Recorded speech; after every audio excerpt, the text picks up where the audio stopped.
Assalamualaikum sahabat. Sebelumnya, semoga yang like dan subscribe Allah kasih rezeki berlimpah bisa pergi haji dan umroh sekeluarga. Begitulah cepatnya hari itu berlalu.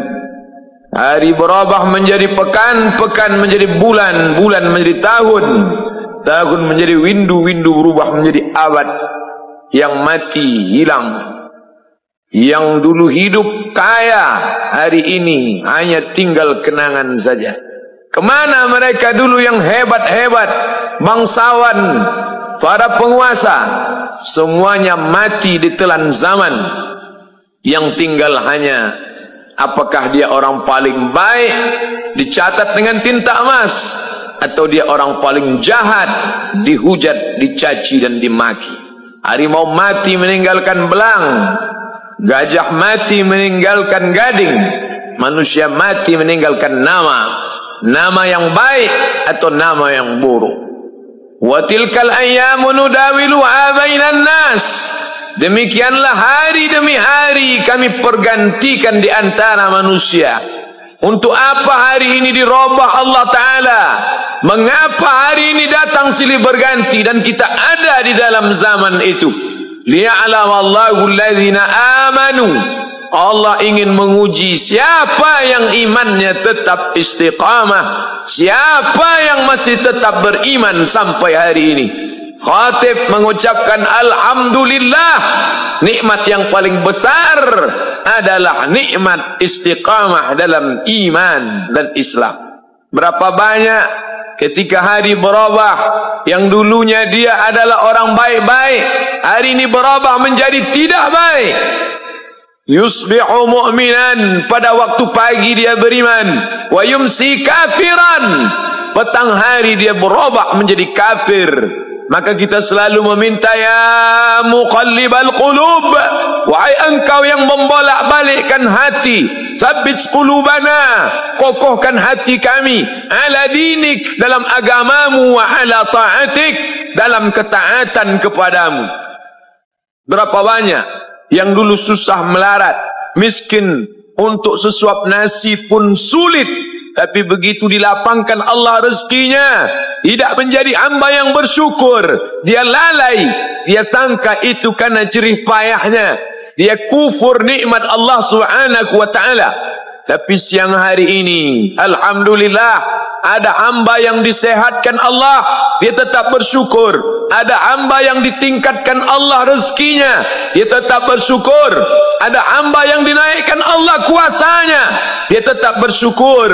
La in syakartum, kalau kamu syukuri nikmat itu, la azidannakum, pasti akan kutambah.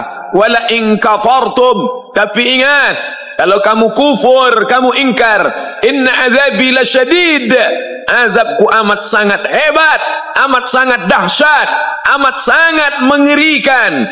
Berapa banyak orang di masa lalu mati dalam azab Allah Subhanahu wa ta'ala. Tapi itulah manusia, diambil dari kata nasya, lupa. Dia tidak pernah ingat apa yang pernah ditimpakan Allah kepada kaum-kaum sebelumnya. Wa ila samud akhahum salihah, kepada kaum Samud diutus Nabi Saleh. Mana mereka sekarang? Punah, musnah, tidak ada lagi di atas muka bumi Allah. Wa ila madyana akhahum syuaiba, kepada kaum Madian diutus Nabi Syuaib. Mana mereka sekarang? Punah, musnah, tidak ada jejaknya di atas muka bumi. Wa ila adin akhahum huda, kepada kaum Ad diutus Nabi Hud.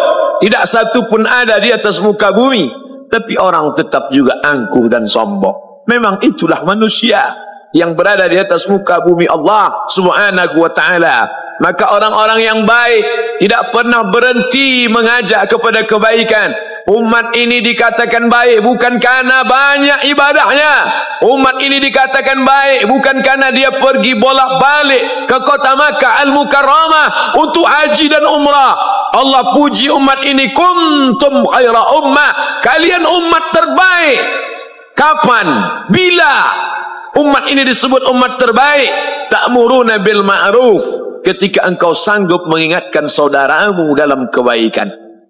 Pagi ingatkan tentang siang, siang ingatkan tentang petang, petang ingatkan tentang malam, malam ingatkan bahwa esok pagi kita tetap berbuat baik.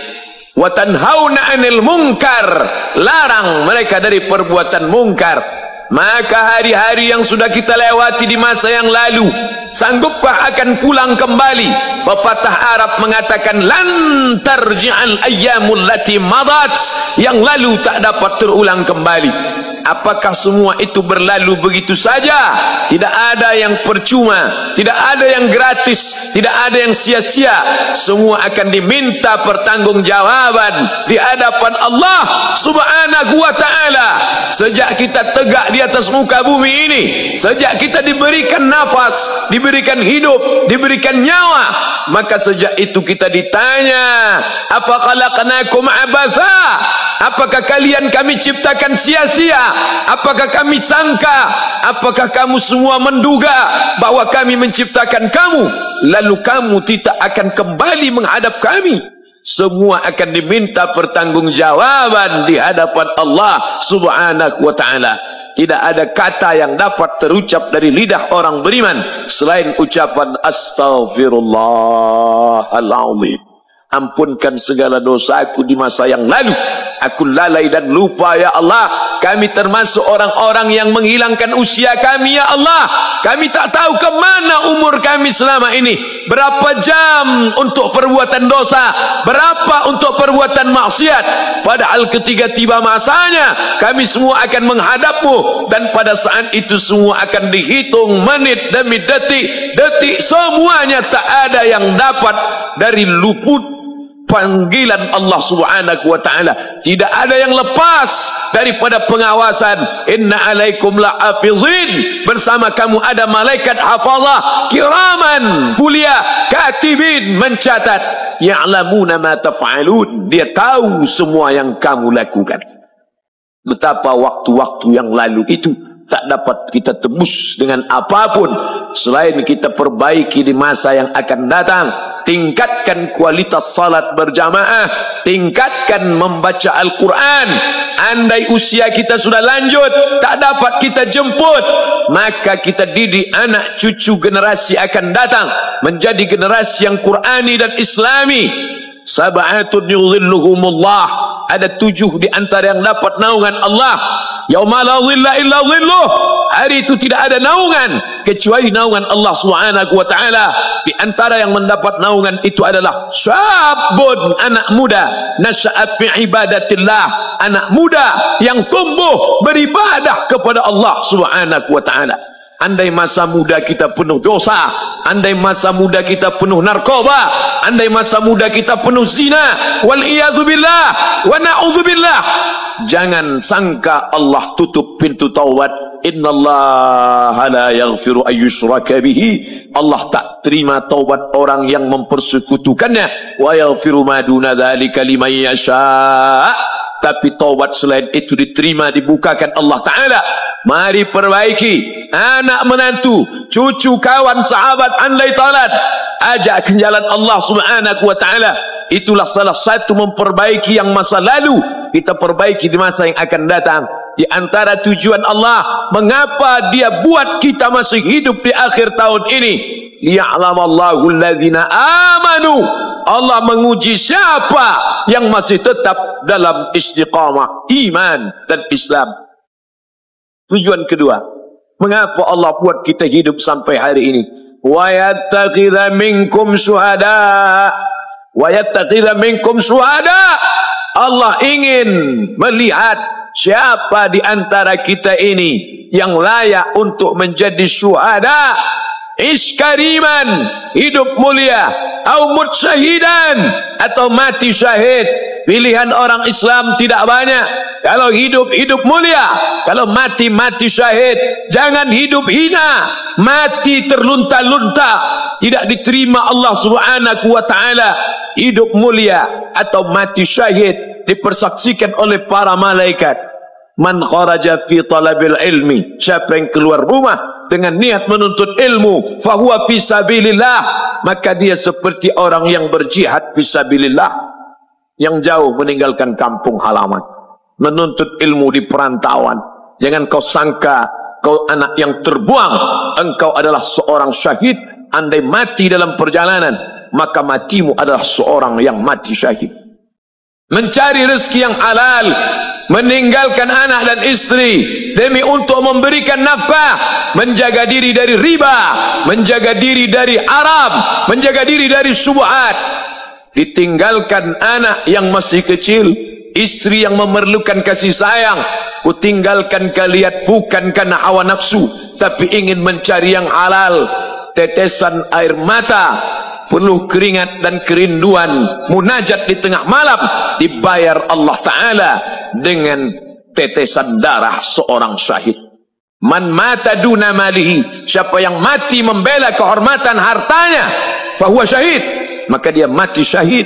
Betapa seorang yang susah melarat hanya untuk menjaga diri dari yang haram dan syubhat, Allah muliakan dia. Inna akramakum indallah, yang paling mulia di antara kamu di sisi Allah, atqakum, yang paling takut kepada Allah. Ramai kita di rumah Allah ini, yang paling kaya kah yang paling mulia? Tidak. Yang paling ganteng dan paling hebat kuasanya kah yang paling mulia? Bukan. Yang paling berilmu, buya, kiai, ulama, apakah dia yang paling mulia?